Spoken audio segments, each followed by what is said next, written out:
आपके स्क्रीन पर राम जन्मभूमि मंदिर और रामलला दोनों दिख रहे हैं। 22 जनवरी 2024 को इस मंदिर का प्राण प्रतिष्ठा हुआ था। प्रधानमंत्री स्वयं वहां मौजूद थे। अपने 36 मिनट के संबोधन में प्रधानमंत्री ने रामलला को जिस तरीके से भारत के साथ जोड़ा, वो शब्द आज भी अगर कान में गूंजे तो रोंगटे खड़े हो जाते हैं। राम भारत का अंतर्मन है, राम सर्वत्र है, राम पर्वत में, राम परंपरा में, राम अनंत काल में, राम त्रिकाल में, राम आदर्श है, राम दर्शन है, राम आस्था है, राम विश्वास है, राम त्याग है, राम तपस्या है, राम पुरुषार्थ है, राम राष्ट्र चेतना है, राम राष्ट्र विचार है, राम राष्ट्र चिंतन है, राम राष्ट्र का प्रवाह है, राम ही नेति है, राम ही नीति है, राम ही नित्य है। लेकिन दुर्भाग्य से आज जब हम आपसे मुखातिब हैं, तारीख 17 जून 2026, और बड़ी शर्मिंदगी से कह रहे हैं कि रामलला हम लज्जित हैं। यह कहना पड़ रहा है क्योंकि बात इस मंदिर प्रांगण को लेकर और इस मंदिर के संचालन समिति के सदस्यों के आचरण को लेकर कुछ ऐसी हो गई है कि आज पूरा देश ही नहीं, विश्व के कोने कोने में राम में आस्था रखने वाला, राम में विश्वास रखने वाला, राम में रचने वाला, रामचरित को अपने जीवन में उतारने वाला हर व्यक्ति लज्जित है। 500 साल की तपस्या के बाद राम मंदिर का निर्माण सफल हो पाया। गिनती नहीं है कितने लोगों ने इस मंदिर की स्थापना के लिए, पुनर्स्थापना के लिए हंसते हंसते अपने प्राणों की आहुति दे दी। और इस बात की भी गिनती नहीं निकाली जा सकती है कि कितने लोगों ने अपना सर्वस्व बेचकर इस मंदिर के निर्माण के लिए न्योछावर कर दिया। ऐसे लोगों की भी गिनती नहीं की जा सकती है।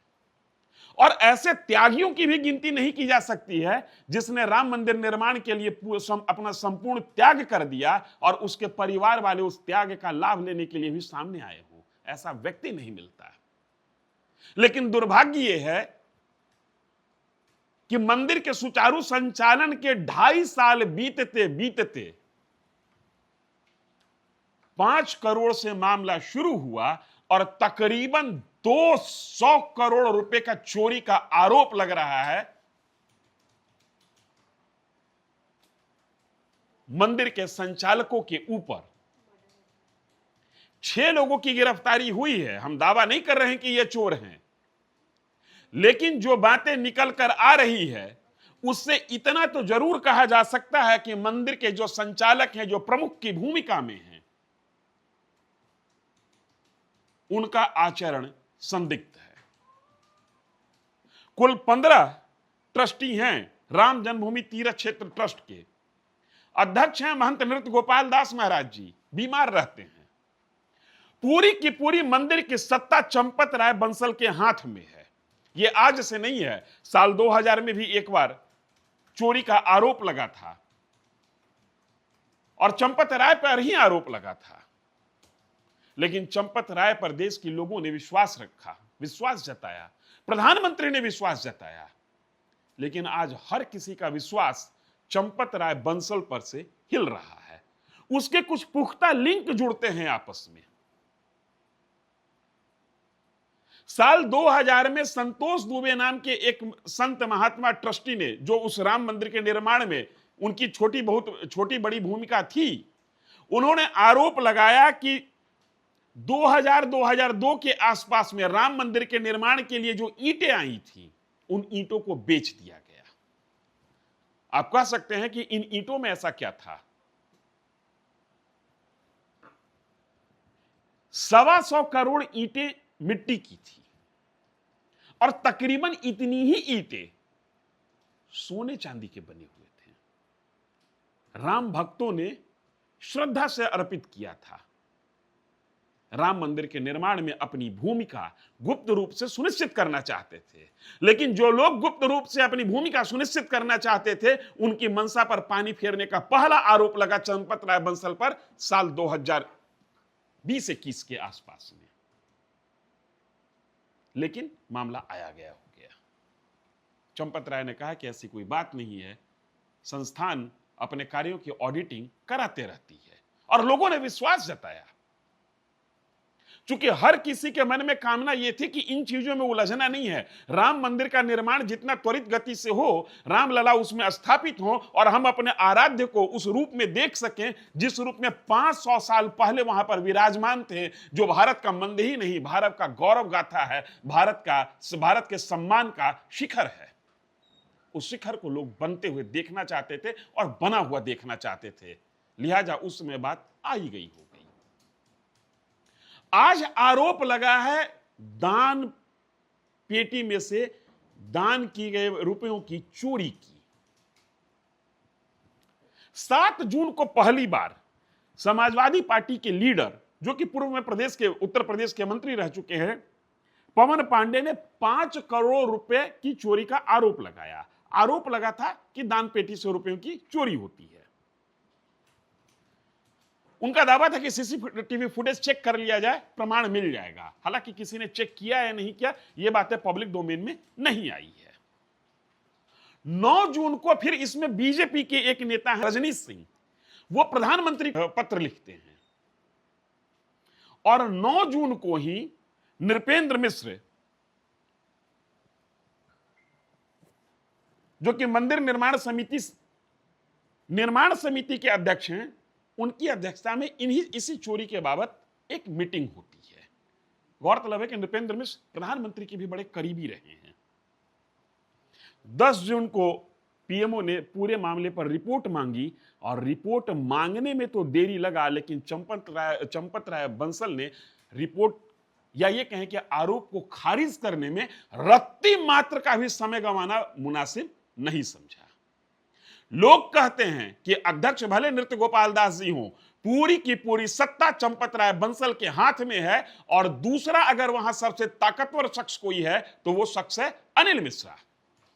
अनिल मिश्रा वही है जो राम मंदिर प्राण प्रतिष्ठा के समय पति पत्नी यजमान की भूमिका में थे।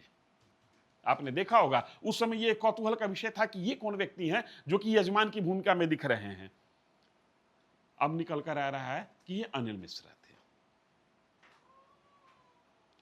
कुल 40 दान पेटियां राम मंदिर स्थल पर रखा हुआ है, मंदिर में रखा हुआ है, और 40 दान पेटियों में ही लोग दान करते हैं। रुपयों में भी दान करते हैं, कुछ लोग पैसा में भी दान करते हैं, और कुछ लोग धातु भी दान करते हैं। कोई सोना दे दिया, कोई चांदी दे दिया, कोई चेन दे देता है। व्यवस्था यह है कि राम जन्मभूमि तीर्थ क्षेत्र ट्रस्ट रुपयों की गिनती के लिए एक नेशनलाइज्ड बैंक को टेंडर दिया, और नेशनलाइज्ड बैंक ने उस काम को वाराणसी की एक टीम को आउटसोर्स कर दिया।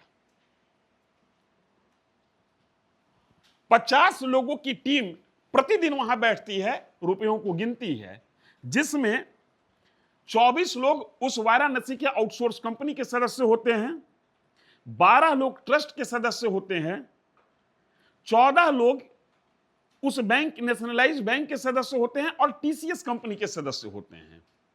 उसके बाद रुपयों का बंडल बनाया जाता है और बैंक में जमा किया जाता है।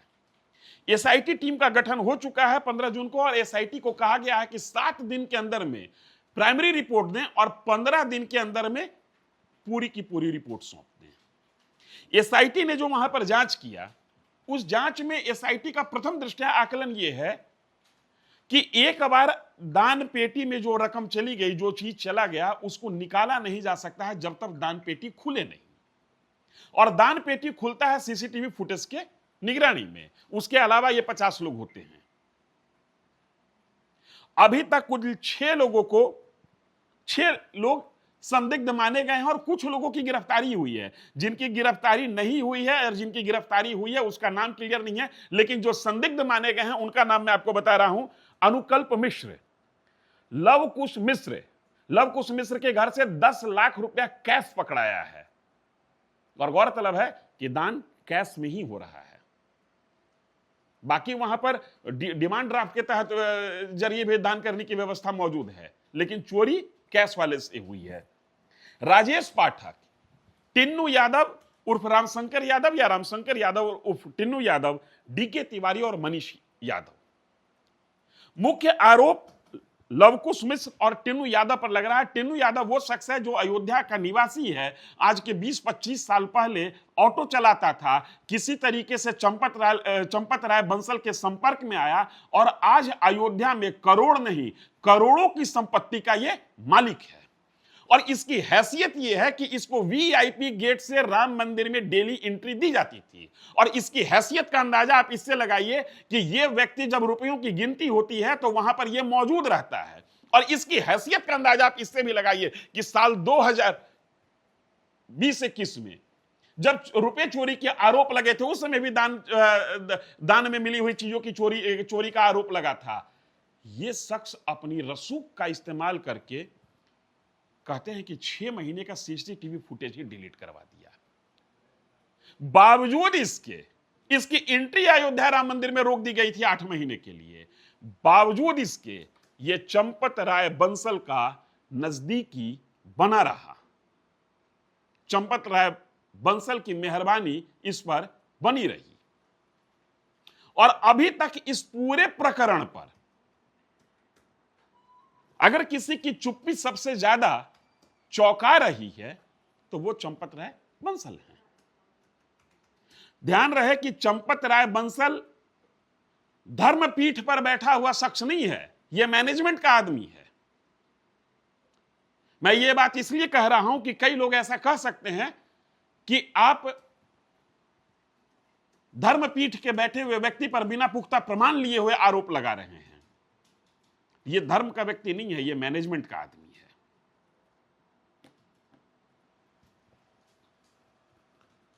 एक अनुमान के तौर पर साल 2024-25 में 327 करोड़ रुपया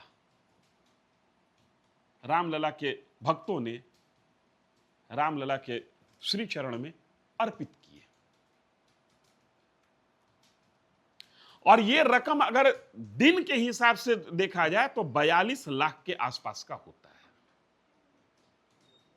और अभी तक जो खबर आई है, जो कि सूत्रों के हवाले से पुष्ट खबर नहीं है, एसआईटी ने कोई प्रेस कॉन्फ्रेंस नहीं किया है, लेकिन सोशल मीडिया से लेकर तमाम अखबार, तमाम लोग जो चर्चा कर रहे हैं, उस चर्चा के मुताबिक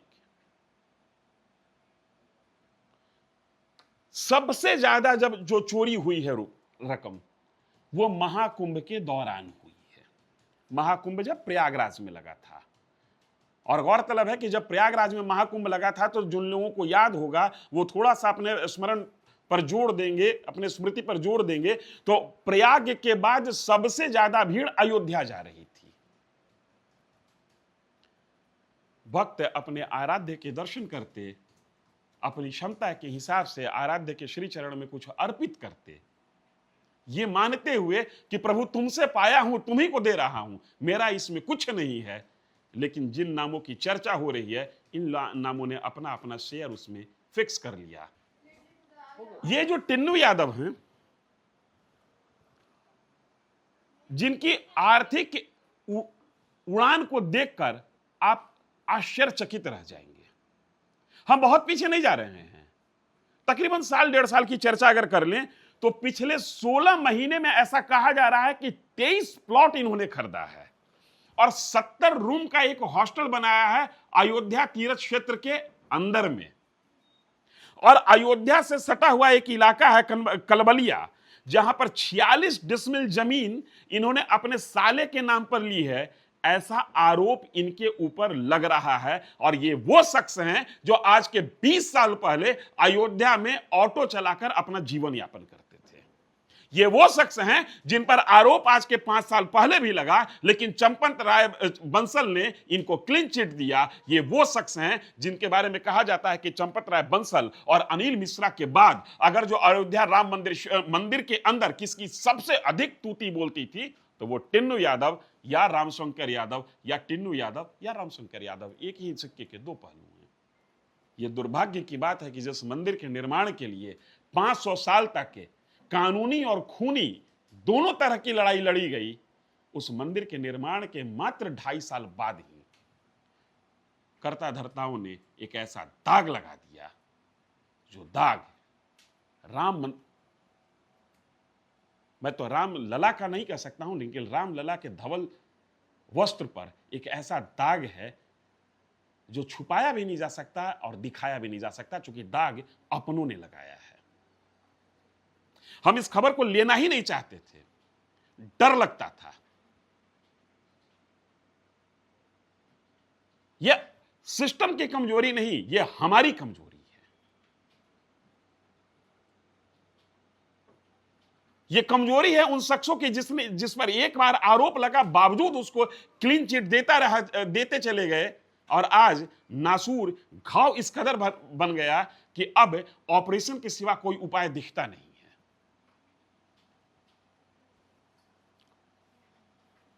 डीएम इस पूरे समिति के पदेन अस्थायी सदस्य हैं, लिहाजा पूरी जिम्मेदारी से व्यवस्था भी पीछे नहीं हट सकती है। इंतजार कीजिए क्या रिपोर्ट आता है। जाहि विधि राखे, रमता ही विधि रहिए। अंतिम सत्य तो यही है। धन्यवाद।